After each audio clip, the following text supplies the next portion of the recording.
I'm Jason. I'm Alyssa. And welcome to the Reinforce the Horse podcast. We're glad that you're listening or watching on YouTube. And we just wanted to say Happy Thanksgiving, Happy Thanksgiving 2021. So we decided to release on Thanksgiving Day 2021.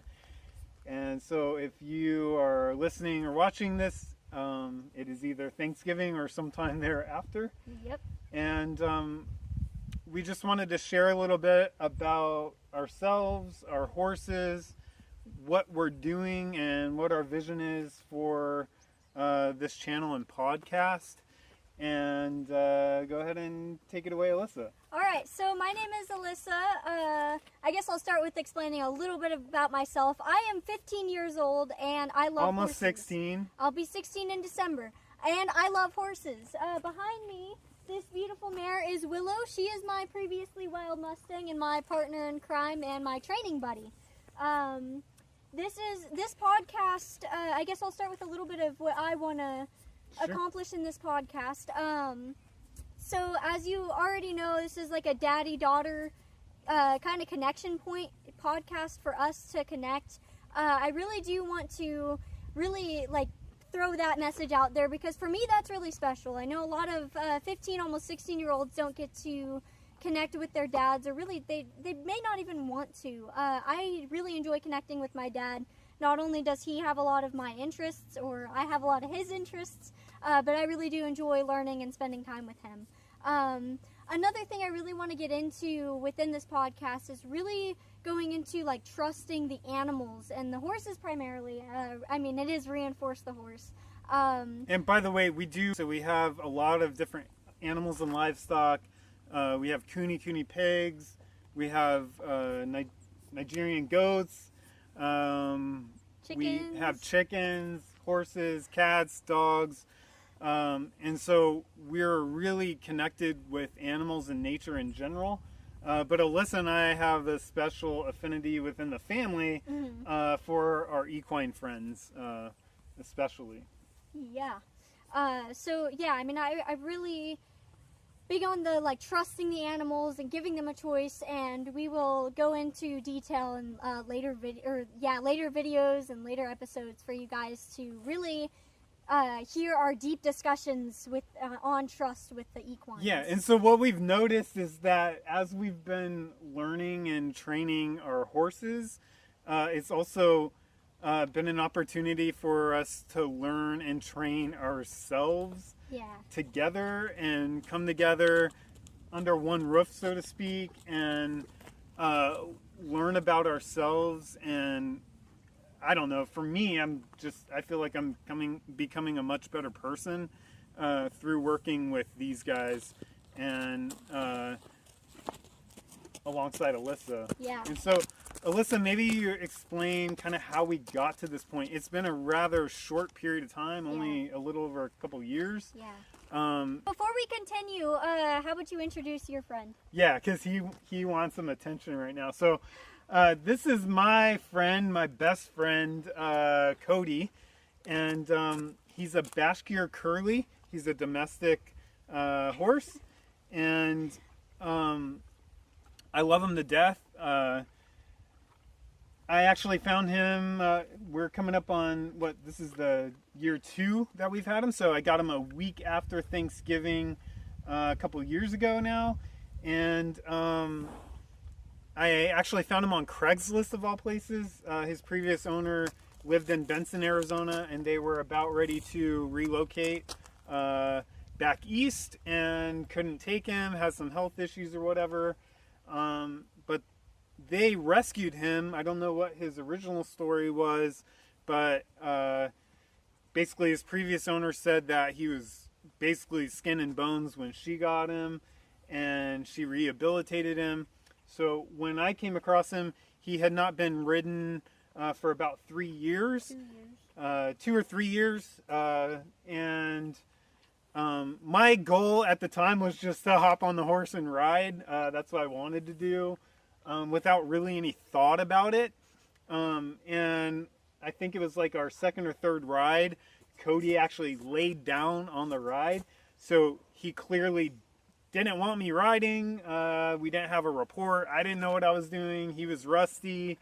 And ultimately, his laying down, the way I interpreted it, was a calm way. Instead of him kicking or bucking me off, he was just like, dude, get off of me. And I did. But I continued to ride, and I continued to go through what is termed natural horsemanship training processes with them. And that's essentially just applying pressure, and then the art in it, in my opinion, is applying pressure, whether it's a light whip or a pulling on the halter or a bit in his mouth, and releasing that pressure immediately upon the horse submitting or giving into that pressure. And I always had a hunch, because one of the animals that we had in years past was a Kanu or parrot.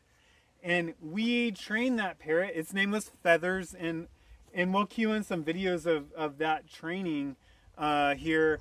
And that training process, we used all positive reinforcement. So it was pointing and clicking and then treating the parrot. And Alyssa did remarkably well with that. So I had a hunch as to, like, are we able to possibly train horses that way? And what we quickly found out is that it seems like the majority of people within the horsemanship world, especially when it comes to natural horsemanship training methods, completely turned off to the idea of clicking and treating and positive reinforcement training for horses. Yeah. So I tabled it. I said, okay, that's not a way to go for horses.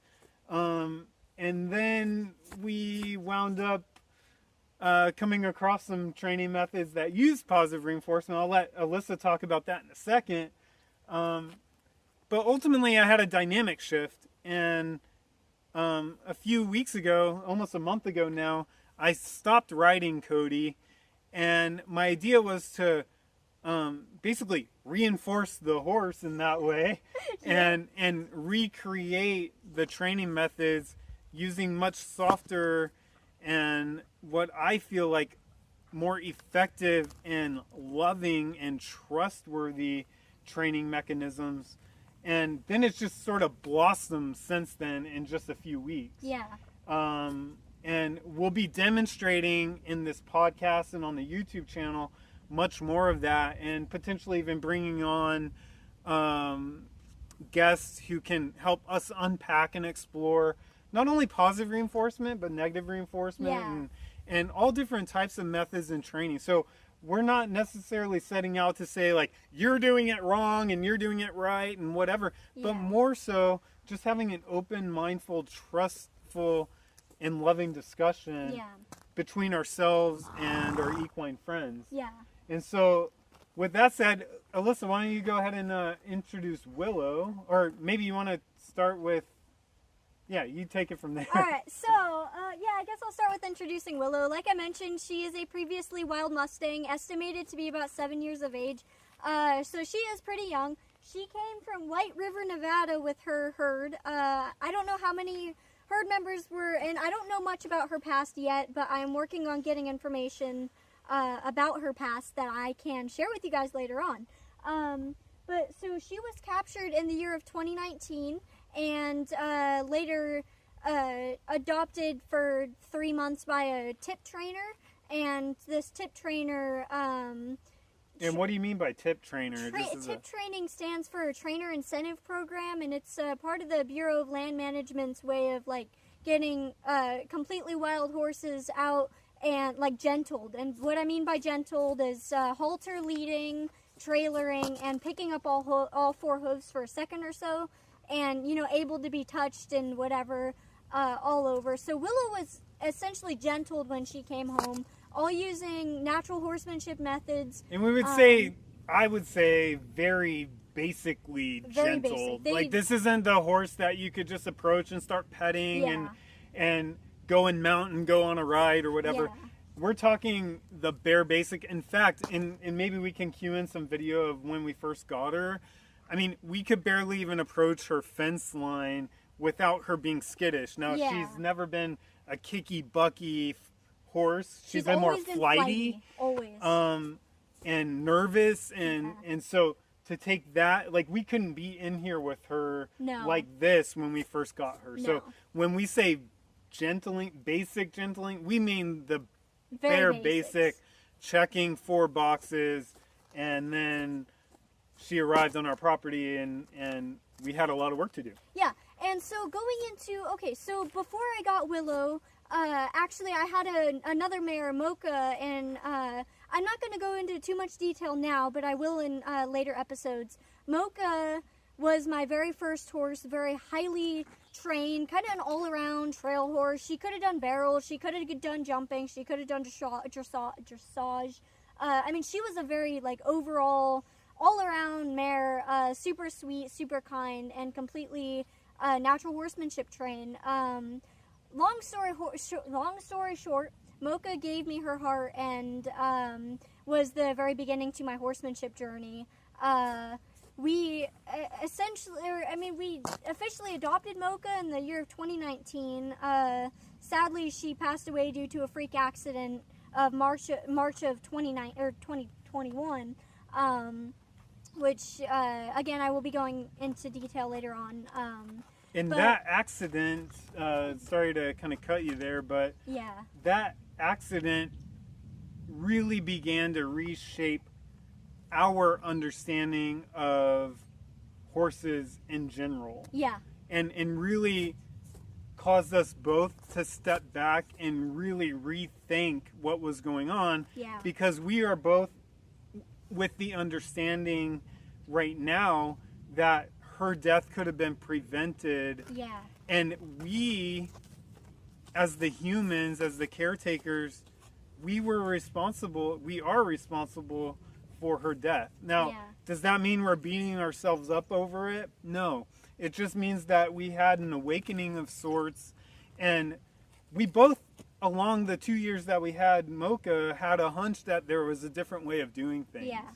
And why don't you take it from there and, like, explain, like, how the change came about, and HCA and all this. Okay, so I guess let me start with Willow came home May 2nd of 2021. So literally 2 months after Mocha passed away.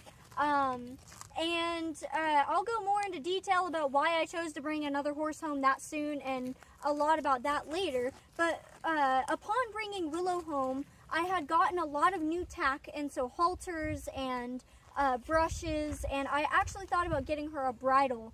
I was going to, do all of the, quote, natural horsemanship methods of training. I was going to round pen her and make her submit to me, and I was going to make Willow be the perfect wild Mustang. Well, funny story, my dad came across this trainer called Mustang Maddie on YouTube, and she was at the time training a beautiful paint, previously wild Mustang that she, Mystic was the horse's name, was completely shut down, and Maddie went into this whole, like, positive reinforcement, treating Mystic for so many different things. I mean, there was one video we watched, and my dad and I together were, like, in awe, and Mystic was putting the halter on by herself.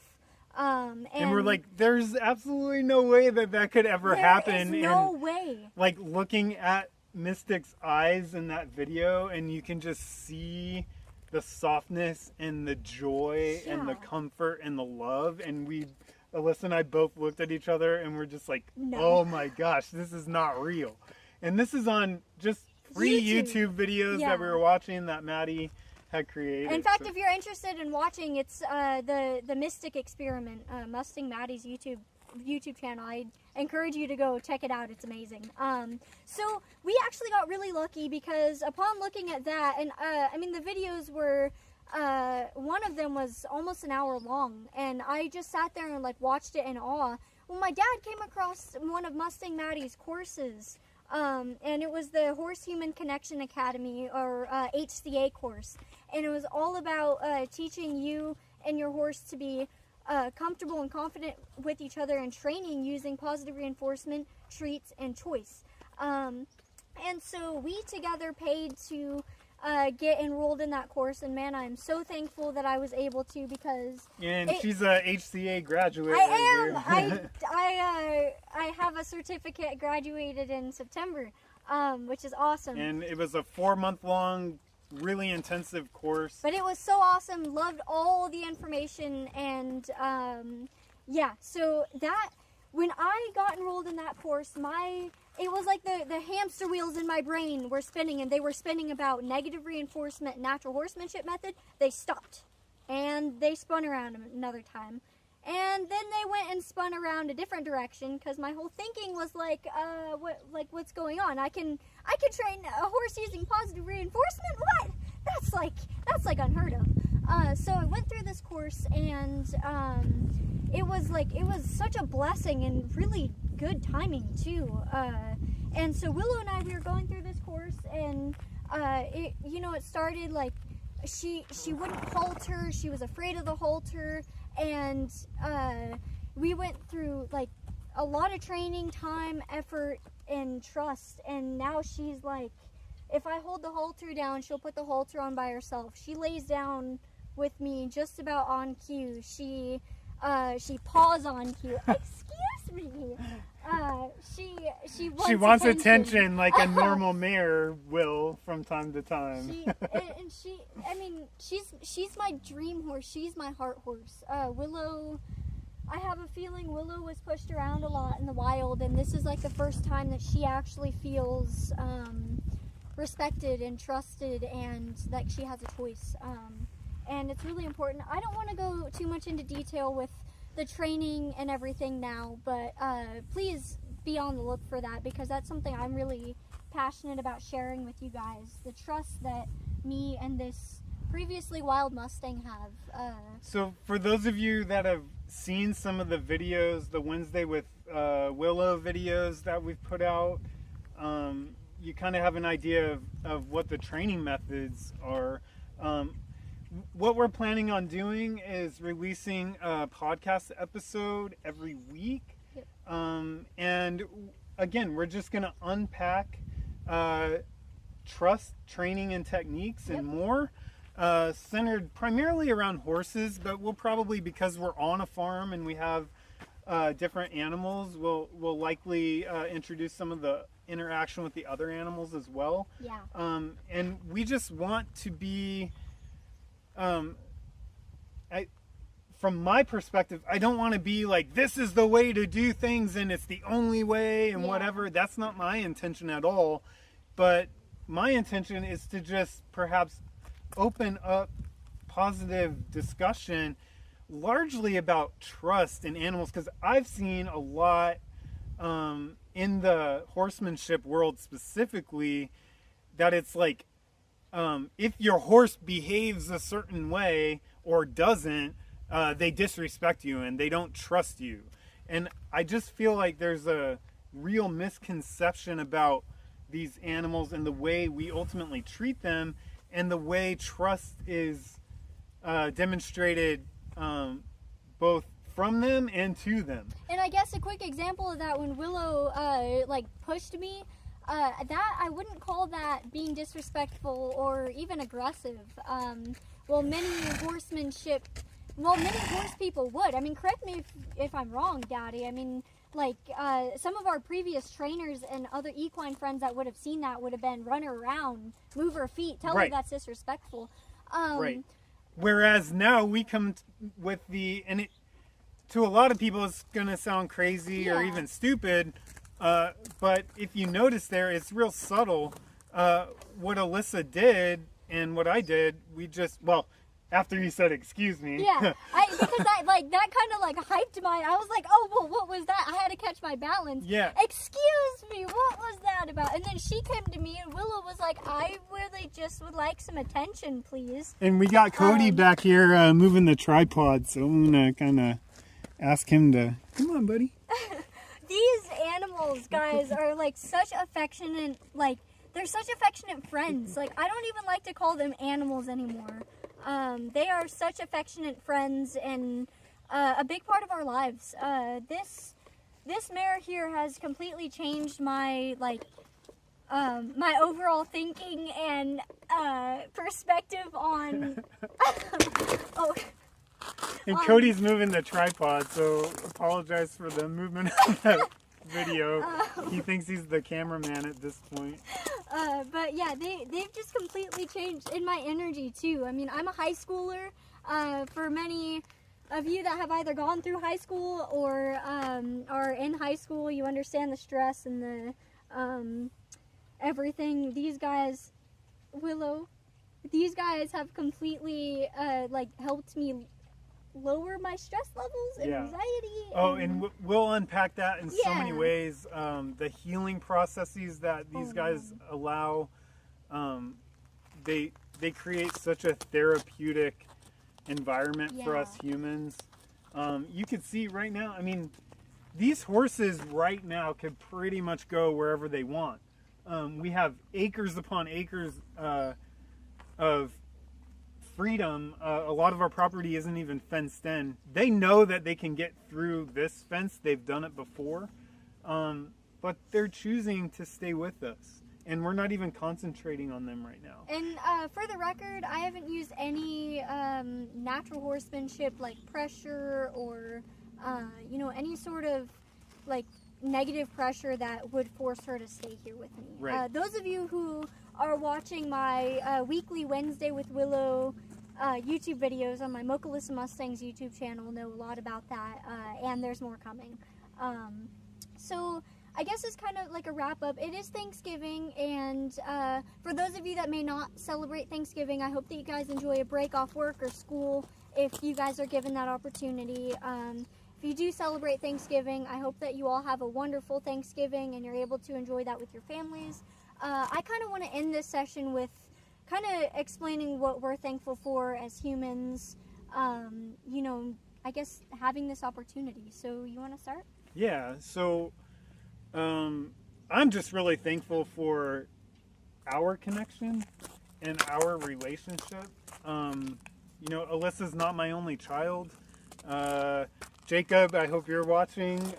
Jacob is my son, and he's almost 14, and he spends most of his time these days with his mom. So we're in a post-divorce living and blended families.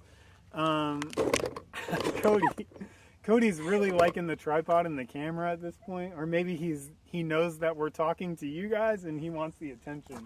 I think that's it. But I'm just really grateful for the connection point, and I know it's not for everybody. Horses aren't for everybody. It just happens to be. Whoa! All right. So Cody's knocking over the tripod here. The horses just happen to be a really good connection point for Alyssa and me, and I'm really grateful for that. And I'm grateful for what they've taught me about myself and how to be a better person. Yeah, most definitely. Those are really good points. And I apologize for not really being present with you because this is quite something, Cody. Thanks for putting on a show. He's showing them his rear end. I'm more important than you guys right now. Cody has such a small tail. He's just and he's proud of it too. All right, so I guess.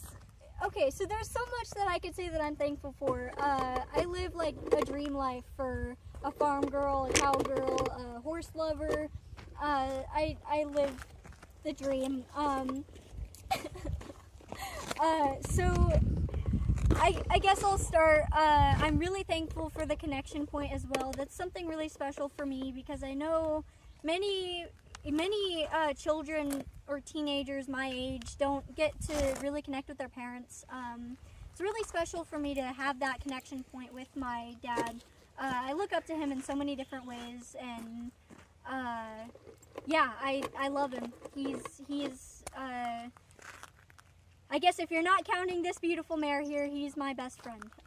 Thank you. But in addition to that, I'm really thankful for these awesome horses that we have the pleasure laughing with and about and enjoying.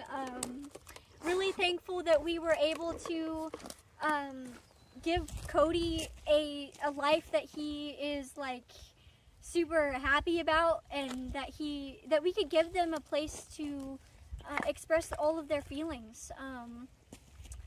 And I'm really thankful for being able to share my and our connection and our experiences with everyone who's willing and here to listen.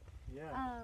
So with that, we appreciate you being here, listening, watching, coming alongside of us in our journey, and we hope that it's inspirational to you in some form or fashion, and we hope that you get something remarkable out of it, regardless if you own horses or not, or want to or not.